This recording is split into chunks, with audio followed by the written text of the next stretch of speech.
آقا همتون تو خونه سکه دارید و نمیدونید که آیا سکه قدیمی که دارید نقره هست یا نه. یه روش ساده میخوام بهت یاد بدم، بفرست برای دوستات اونا هم یاد بگیرن. ببینید این یه سکه قدیمی که معلوم نیست چی جنسی داره. خب حالا یه دونه سکه نقره اینجا داریم، میخوام فرقش رو قشنگ متوجه بشید. ببینید سکه نقرهمون یخو سوراخ کرد ولی این سکه هیچ تأثیری نداره، یعنی پایین نمیره. این یه دونه سکه دیگه قدیمی شاهی، ببینیم نقره هست یا نه. ببینید یخو کلا شکاف رفت پایین. حالا یه دونه سکه شاهی دیگه، ببینیم آیا این نقره هست یا نه. ببینید هیچ عکس العملی روی رخ نشون نمیده، یعنی سوراخ نمیکنه.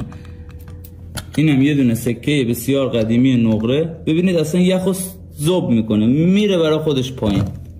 متوجه شدید؟ اینم یه دونه سکه شاهی دیگه که ببینیم آیا نقره هست یا نه. نه، این هیچ عکس العملی نشون نمیده، پایین نمیره.